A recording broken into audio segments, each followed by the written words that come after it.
Total 2% زمین جو ہے وہ قابل کاشت ہے.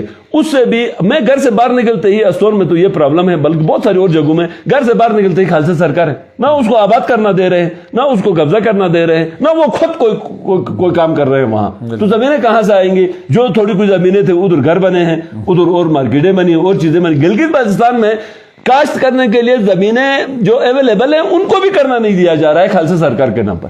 تو یہ وہ پالیسی میٹرز ہیں جو اسٹریٹجک لیول میں ان کو ٹھیک کرنے کی ضرورت ہے. وہ کرنے کے بجائے ٹیمپریری مینیج کیا جاتا ہے اور آگے چلایا جاتا ہے نظام. اس وجہ سے یہ ساری خرابیاں ہیں. یہ ایک سیکٹر کی بات نہیں ہے, ایک اس کی بات نہیں ہے, جیمز صاحب ہوا کا ہوا بگڑا ہوا ہے. جیمز صاحب کیونکہ گلگت بلتستان کے اندر اس وقت جو صوبائی حکومت نے یہ سٹیپ اٹھایا ہے, کیونکہ آپ ایک سینئر قانون دان بھی ہیں, پولیٹیکل معاملات بھی سمجھتے ہیں, ان کو کس طرح ان چیز کو مینیج کرنا چاہیے؟ آپ کیا سجیسٹ کرتے ہیں صوبائی حکومت کو اگر یہ سبسڈی ٹارگیٹڈ سبسڈی کا وہ کر رہے ہیں تو وہ کس طرح کا ہونا چاہیے, کس طرح کا فریم تیار کرنا چاہیے تاکہ لوگ بھی ایکسیپٹ کریں؟ لوگوں کا جو اس وقت لاوا پک رہا ہے اس وقت پورا جی بی میں دیکھیں, کیونکہ غریب لوگ ہیں, ان کے پاس کھانے کے لیے ایک وقت کی روٹی نہیں ہے, تو ان لوگوں کو کس طرح مینیج کریں آپ کیا؟ ابھی دیکھو پہلی بات تو یہ ہے کہ حکومت پاکستان کو بھی دل تھوڑا بڑا کر کے گرانٹ وانٹ تھوڑا بڑھانا چاہیے. 10 ارب 15 ارب روپے کی سبسڈی ہے, کوئی بہت بڑی غضب نہیں ہے. پاکستان کے بہت سارے اداروں میں جس طریقے سے سوشل میڈیا میں آتا ہے, ایگزیکٹ ہماری اسٹڈی اس طریقے سے میں نے نہیں کیا, میں ایگزیجریشن سے بچنے کے لیے کہہ رہا ہوں. ادروائز تو کہتے ہیں کہ بھائی موٹر وے میں اتنا سبسڈی دی جا رہی ہے, وہ دوسری جگہوں میں کوئی 200-300 ارب سبسڈائز باتیں ہو رہی ہیں کہ مختلف جگہوں میں دی جا رہی ہیں. تو یہاں 10 اور 12 ارب کی کہانی, اگر 20 ارب یہ سبسڈی دے دیں تو مسئلہ ادھر ختم ہو جائے گا, پہلی بات. دوسری بات یہ ہے کہ گلگت بلتستان کے عوام کو بھی چاہیے, کب تک یہ بیکاری بن کر رہیں گے, ان کو خود سے بھی کچھ جنریٹ کرنا چاہیے, خود سے بھی اپنی زمینیں کو کاشت کرنا چاہیے اور آگے بڑھنا چاہیے. تیسری بات جو آپ کہہ رہے ہیں کہ یہ جو ٹارگیٹڈ کا لفظ استعمال کر رہے ہو, ٹارگیٹڈ اگر کرنا ہے تو پھر ٹارگیٹڈ یہ کریں کہ جتنے گورنمنٹ ادارے ہیں, پہلا کام یہ کریں کہ پولیس کا ادارہ ہے, فوج کا ادارہ ہے, جوڈیشری ہے, کوئی بھی ایسا جو گورنمنٹ کے ادارے ہیں, ادھر سبسڈی ختم کریں. پہلا کام یہ کریں, یہاں سبسڈی ختم کریں. اور اس کے بعد پھر آ جائیں جی, آپ نے جو 17 گریڈ سے اوپر کی بات کر لیا ہے, اگر یہ کمپیوٹرائز آپ کوئی میکنزم بنا کر, آن لائن کوئی میکنزم بنا کر آپ اگر ان کو آئیڈینٹیفائی کرتے ہو اور کر کے آپ اس کو سبسڈائز ان سے سبسڈی سے نکال سکتے ہو, تو یہ طریقہ بھی بہت بہتر ہے. لیکن یہ سارا چیزیں نہیں ہو جائے گا کیونکہ لوگ بلیک اس سے بہت بڑا پیسہ کماتے ہیں. آپ فوڈ سیکرٹری آ گئے دلدار صاحب, اس نے 2-4 بڑے چھاپے مارے, 2-4 بڑی انکوائریاں کیا, تیسرے اس کو تبدیل کر لیا. اس کو تبدیل کیوں کیا گیا یار؟ عوام نے بتا دیا یہ جنون آدمی ہے اور یہ اس محکمے کو ٹھیک کرے گا. دوسرے دن مافیا, آٹا مافیا آ گیا, اس کو تبدیل کر لیا. تیسرا بالکل. تو پرابلم یہاں یہ ہے کہ بھائی کوئی کام کر ہی نہیں سکتا ہے, جو بھی تھوڑا کام کرنے کے لیے کہیں آتا ہے تو پیچھے مافیا بیٹھی ہوئی ہے, وہ اس کو اسی دن نکلوا لیتے ہیں. تو آگے کون کام کر رہے ہیں؟ کئی لوگ یہ کہتے ہیں کہ بھائی فوڈ ڈپارٹمنٹ کے ایک چوکیدار ارب پتی بنا ہوا ہے, کروڑ پتی بنا ہوا ہے, ان کے اثاثے چیک کریں. پہلے تو ادھر سے آپ روکیں کہ بھائی یہ چوری نہ ہو جائے, یہ بلیک مارکیٹ نہ ہو جائے. ان کے اثاثوں کا کوئی چیک کریں, ان کے اثاثے پہلے چیک کریں کہ وہ کتنے اثاثے لے کر بیٹھے ہیں, ان کے اکاؤنٹس میں کیا ہیں, یہ کہاں کہاں اس کو فروغ کریں. پہلے تو وہ فروغ ہونا روکے, اور پھر جیسا پنجاب سے نکلتا ہے ادھر گلگت تک, میرے خیال میں 15 سے 20% وہاں فروغ ہو کر چلا جاتا ہے. اس کے بعد پھر ہمارے یہاں ڈپوز میں آتا ہے, تو وہاں سے آگے جو مل مالکان ہیں ان کے ساتھ بیٹھ کر, جو فلور مالکان ہیں ان کے ساتھ ایک بہت بڑا گیم ہے. بھائی آپ دوسرا کام یہ کریں, 20% جو گندم ہے وہ آپ فلور ملز کو دے دیں, 80% آپ جو گندم ہے وہ عوام کو دے دیں, خود پیسے. تو اس طرح بھی ایک مسئلہ ایک حد تک حل ہو جاتا ہے. یہ جو پسائی کے اندر آ کر ادھر سے سوجی نکالی جاتی ہے, ادھر سے میدا نکالا جاتا ہے, ادھر سے چوکر نکالا جاتا ہے, کیا سے کیا کیا جاتا ہے, وہ کر کے عوام کو پھر جا کر وہ کالا آٹا 20 کلو اتارا جاتا ہے. اگر یہ فلور ملز کو نہ دے دیں, اور یہ ایک گلگت بلتستان چیف کورٹ کی ایک ججمنٹ بھی ہے 2002 کی ہے, ایگزیکٹ مجھے ڈیٹ یاد نہیں ہے, اس میں یہ باقاعدہ طور پر کہا گیا ہے کہ 20% گلگت اور سٹیز میں 20% دیا جائے اور 80% عوام کو گندم دیا جائے, وہ خود پسوائیں.